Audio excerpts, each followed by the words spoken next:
Oh, in this video we're checking out the T120 from OMPHOBBY. This is sold on the Maker Faire site. It's a trainer airplane with gyro stabilizations for beginners. It does have 4-channel operation, ailerons, and also elevator and rudder. And it is a very interesting and quick assembly. There's no control horns or rods to set up or install. The wings just clip into like these little pivot points that come out of the side of the body. And the elevator is a 2-piece and connected via magnets, so it might fall apart in a crash, but it makes the assembly pretty simple. It takes like 10 minutes. And then just have a Sunny Sky brushless motor, 1404 size, I believe, 2500 kV, 3-bladed prop. Now I have this FPV system here on the front, and that's because this is the CG is way off. It's really tail heavy, and it's even tail heavy with the this 21 grams of extra weight in the front. So they might not have the right battery for this on here. It's a 300 milliamp hour 2S. So yeah, we'll see how it flies. Obviously the stabilizer will keep it level, but it is definitely too tail heavy. So, and this is the controller it comes with, pretty basic. It has like a trick button here, we'll try that, and a normal and a sport mode. I believe the normal mode just keeps it nice and level, and then sport mode will let you do more acro or like rolls and loops and stuff like that. So we'll give that a try. Okay, I'm going to fly line of sight first in normal mode, see how it flies. It's got gyro stabilization. The stabilizer on this is not nearly as aggressive as the ones on the Volantic systems, but I can see it moving. And all the... Okay, let's go.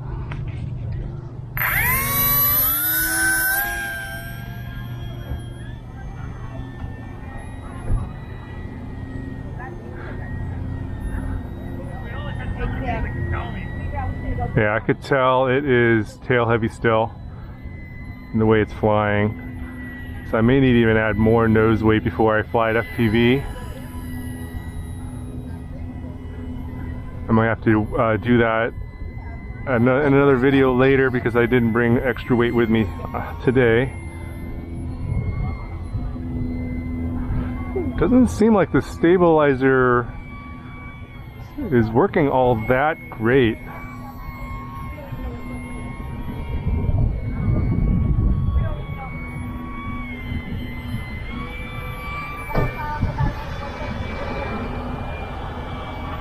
It does, I mean, it's supposed to be a beginner trainer plane, but it does let you bank over quite a bit compared to the Volantic models. Oh, and it can go pretty fast too, especially with the wind picking up here.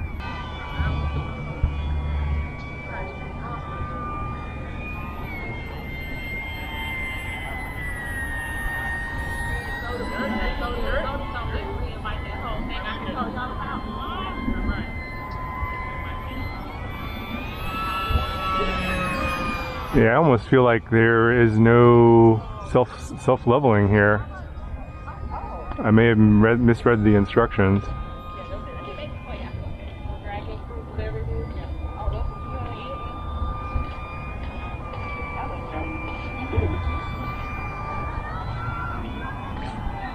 Yeah, there is some level of self-leveling here, but it's...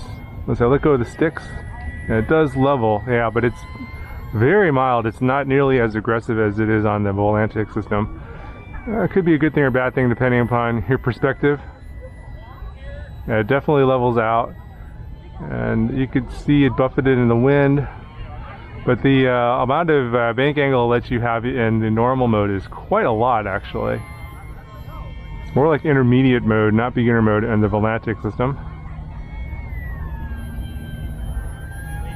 I'm gonna see what the trick button does. Hopefully it don't crash. Let's go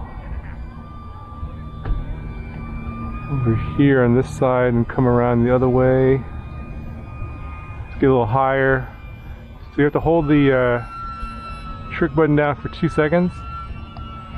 Okay, so it does a loop. Okay, so that's all it does. One loop with the trick button. You hold the button down for 2 seconds.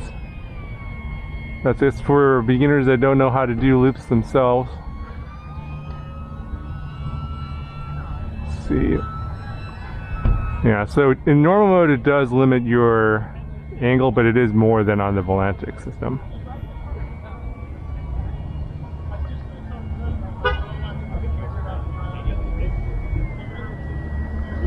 going to switch this into the sport mode.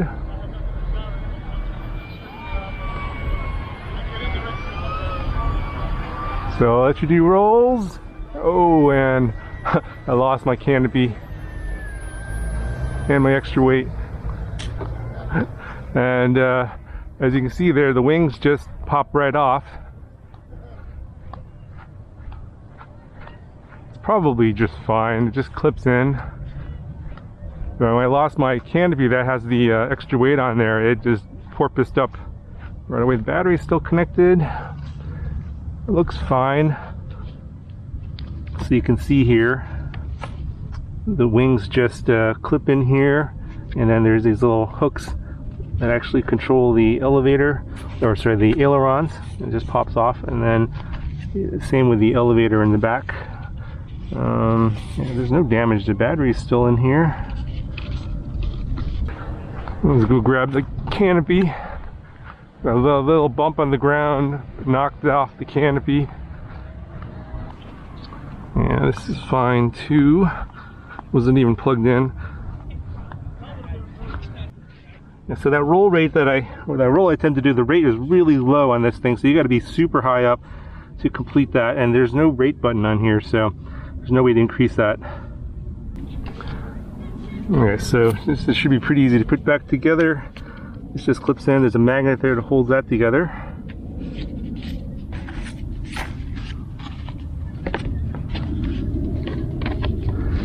So in some ways this is better for a crash, because it'll just, instead of the wing breaking off, it'll just well, it broke off, but it'll break off in an organized fashion here, and then you just have to clip the wing like that, and that's in there now. And then you just make sure that these little control pieces are actually hooked into the side plastic of the aileron, so it actually will work. But it looks totally fine. But they have obviously did not design this correctly with the right CG, but this happens a lot with airplanes. Let's go and plug this in, turn on the controller.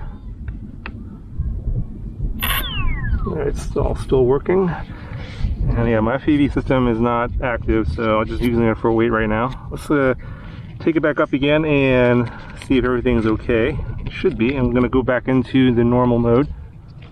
And then we'll just, I think the battery's running low as well. I'm just going to go ahead and land it. And I'll do FPV in the next video for this guy.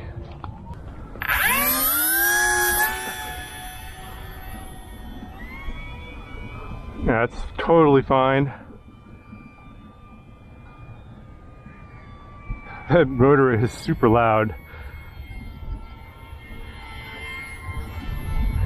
So it could be a good trainer, but I don't think I'd recommend this for the first plane. The other Volantics plane that I reviewed a few days ago is probably going to be better for a first plane. This one, maybe a second plane. But I do like the fact that when you crash, it does just separate the wings and the elevator. You're probably going to have less damage overall. Interesting. Now the wind's coming from behind me. It shifted.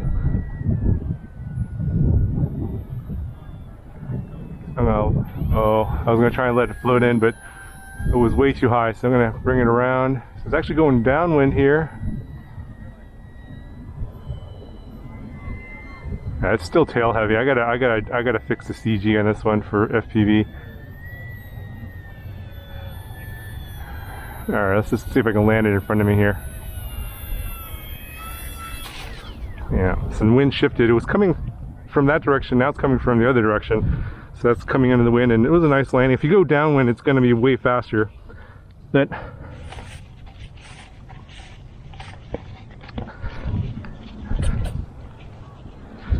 anyway, it's a nice little flyer. Put a link down in the description if you guys want to check it out as a line of sight flyer. You're definitely going to have to add extra nose weight to get the CG right. You're probably going to want it around where the spar is right here. I didn't actually double check that. I thought maybe this camera would be enough, but it isn't enough. So anyway guys, that's going to do it for this video, and I'll have FPV in this one in the next one.